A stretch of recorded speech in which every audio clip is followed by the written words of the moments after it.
so which means it can basically turn into a tablet. Charging ports, it has 2 USB ports. Whether it is worth it as a student, which particular laptop should you get?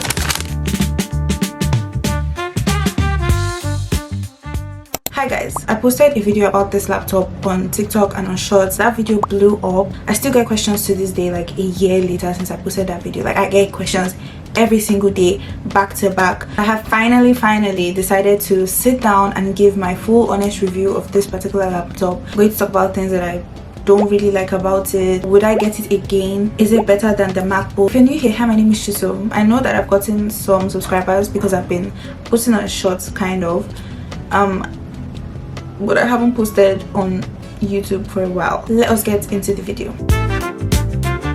This is the HP Pavillion 14 X360. I got it in the color rose gold. One of my favorite features about this laptop is the 360 feature, so which means it can basically turn into a tablet.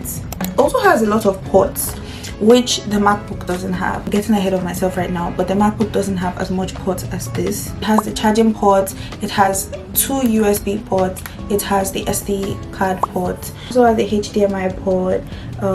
This is also a charging port, funny enough, so you can also use a Type-C charger for this. These are for headphones. It also has a fingerprint section. There's also touch screen. This is what it looks like when it's in the tablet mode. You can also make it vertical, also touch screen as well. It has a keyboard light feature. Apparently a lot of laptops don't have that. There was also a bunch of misconception that the lights on the keyboard were pink. No, it's just white, but because the keyboard itself is pink, it kind of gives off that pink reflection. I'm not the type of person to figure out what a tech product does to the core.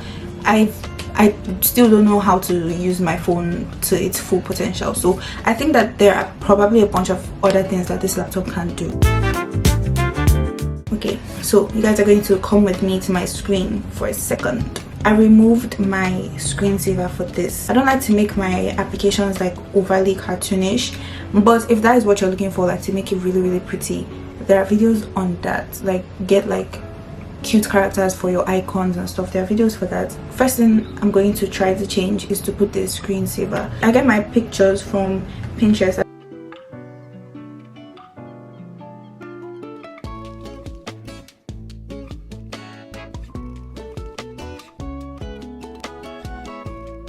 Let's use this. I go here and I download the image. I go to my downloads, right click on personalize background image. You can see that what I have now is this. Go here, click on picture, and you browse your photos, and this is where you get it from. Choose picture and you are done. That's literally how simple it is. Another question I get is how I get these widgets. Unfortunately, I did not put these widgets. These things came on its own, but there are so many videos out there that teach how to put widgets.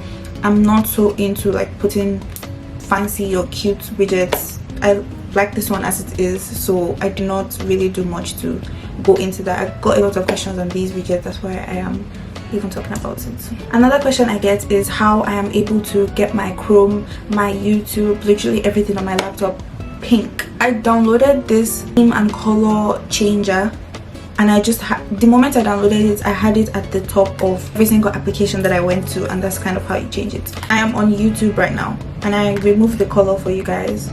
What you do is you click on this, you're going to choose your theme. I think I'm going to go for pink.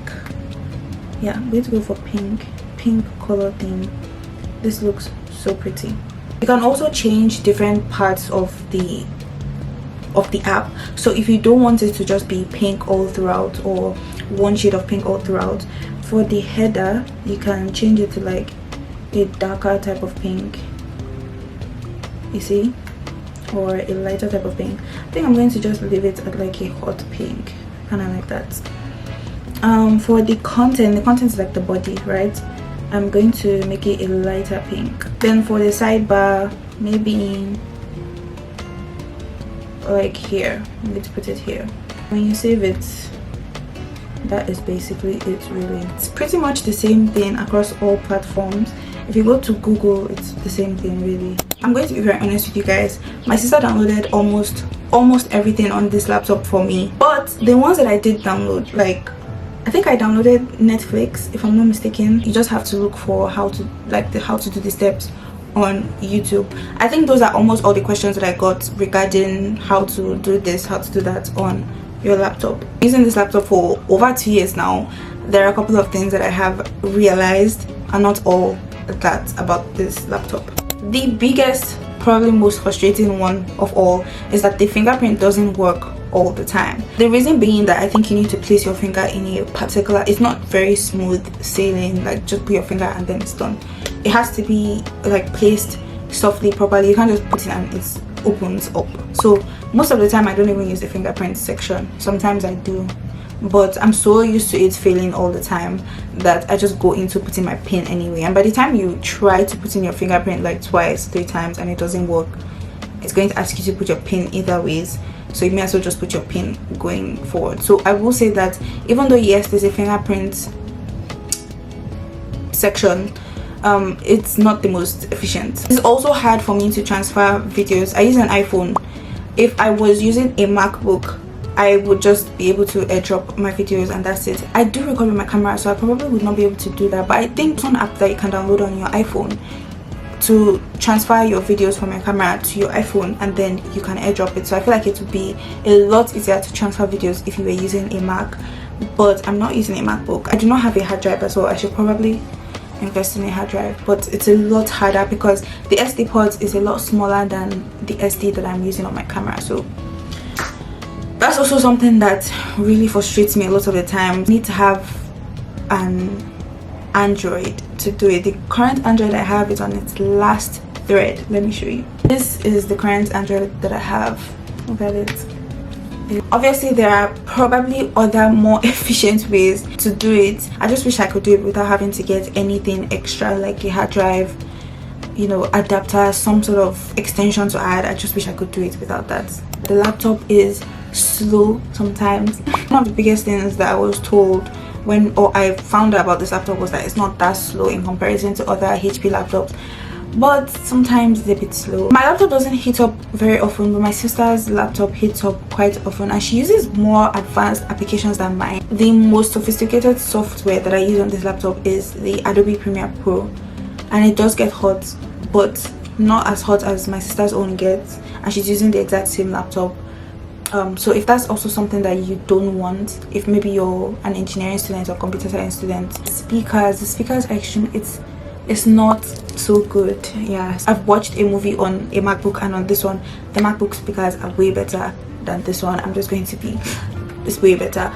It's not bad, it's not bad. If the room is quiet, maybe you're watching it at night, it's not bad, but for the most part, if there is something noisy going on outside, you're not going to hear anything at all. I always have to use an earphone or headphones or something when I am editing on Adobe. So is it worth it? Which one should you get? HP, MacBook. I had the choice to get either a MacBook or this particular laptop. I chose this laptop, and I'm going to give you my reasoning for why I chose this laptop over a MacBook at the time. Number one, I really wanted something that would help me with my thumbnails, and I really wanted that like touchscreen pen, like iPad type of vibe. So the fact that the laptop could turn into a tablet was a big thing for me. You can also get a stylus pen and use it. I haven't gotten mine yet because I don't even use the laptop for the thumbnails. It's just ridiculous. I also unfortunately was looking for something aesthetic. I'm not joking, it was getting quite dark, it wants to rain. I also think that getting a Windows laptop is way better if you are using like really sophisticated apps. If those are not the type of things that you're looking for, if you're looking for something that can handle heavy projects, probably the MacBook, because it's not as slow, probably doesn't get hot as well, longer battery life, although this battery life has about like 5-6 hours battery life. It's not bad, but it depends on what you're looking for. I think which laptop you should get is purely based on what you want to use it for. If you're just looking for a laptop, I think the MacBook might be a really good investment. Let's say you don't have anything specific. I'm just saying you should really look at what you want to use the laptop for and find out if this one offers this or this one offers that and whatnot. That is going to be the end of this video. It is literally about to rain. I hope I was able to answer all your questions.